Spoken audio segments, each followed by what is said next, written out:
Au nom du Père et du Fils et du Saint-Esprit. Amen. Béni soit notre Seigneur Jésus-Christ.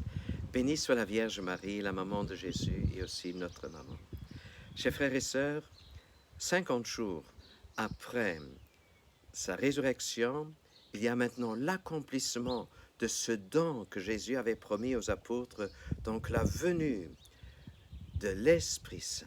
Mais 50 jours plus tôt, le soir de sa résurrection, les disciples ont déjà reçu les prémices de ce qui devait venir plus tard en plénitude. Alors, Jésus leur souhaite la paix soit avec vous. Et c'est aussi l'évangile de ce jour de la Pentecôte. Et puis, il souffle sur eux et il dit, recevez l'Esprit Saint.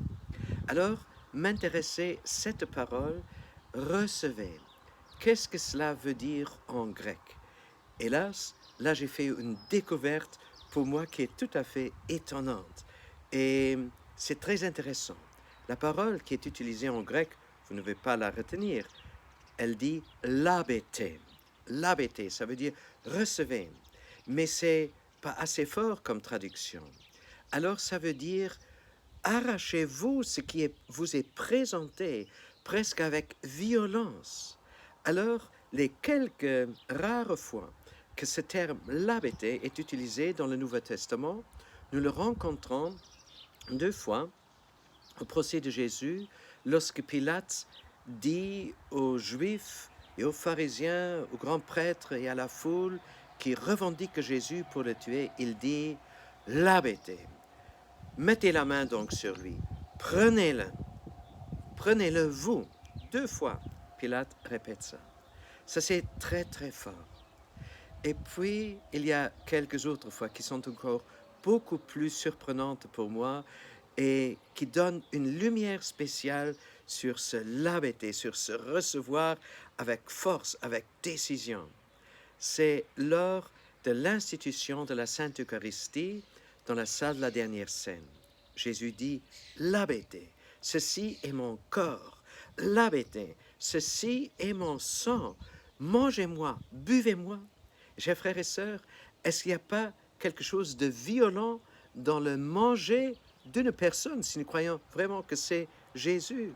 Alors, nous le mangeons, nous le buvons, il vient de notre cœur. Alors, dans les catéchèses des tout premiers chrétiens, pour les personnes adultes qui se préparaient au baptême, on leur disait, lors de la Sainte Communion, vous ne recevez pas seulement le corps et le sang du Christ, vous mangez Jésus-Christ, c'est vrai, mais en plus, vous mangez l'Esprit Saint. Et pour moi, ça c'est très très surprenant. Manger l'Esprit Saint. Mais pourquoi? Tout simplement parce que dans toute Sainte Messe, les prêtres prient sur le pain et sur le vin, sanctifient ces offrandes pour qu'elles deviennent pour nous le corps et le sang de Jésus, le Christ notre Seigneur. Chers frères et sœurs, il y a la force de l'Esprit Saint qui vient avec son ombre comme sur Marie, sur ses dents. Alors, cette autre parole, prendre sous son ombre, elle est forte aussi. Cette parole est utilisée dans le Nouveau Testament comme la force transformante de Dieu lorsque Dieu a un plan. Il y a sa force, l'Esprit Saint qui vient et qui transforme des réalités existantes en des réalités nouvelles. Chers frères et sœurs, c'est très très fort.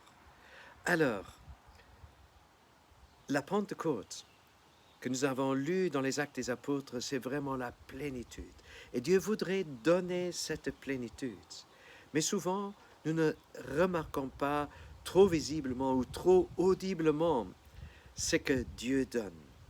Je dois avouer, lorsque j'ai reçu l'Esprit Saint à nouveau, lorsque j'ai été renouvelé dans la force de l'Esprit Saint à l'âge de 16 ans, on m'a imposé les mains, on a prié pour moi pour que je reçoive l'Esprit Saint. Je n'avais pas de sensation spéciale, non.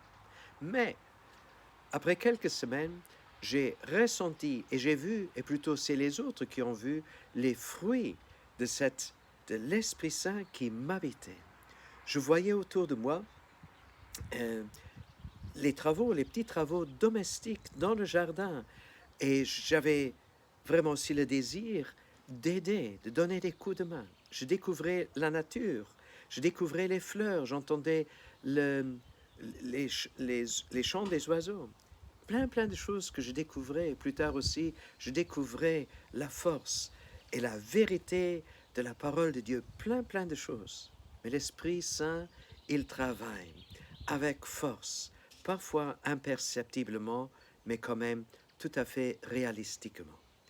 Alors, demandons avec insistance et arrachons-nous quasiment ce don et tenons ferme à ce don que Dieu nous offre et invoquons avec Marie, avec les apôtres, avec l'Église, l'Esprit Saint, pour que non seulement nous-mêmes, mais aussi ce monde soit renouvelé dans la force et dans la lumière de l'Esprit Saint, au nom du Père et du Fils et du Saint-Esprit. Amen. Je nous souhaite une sainte Pentecôte et un renouvellement de notre terre. Amen.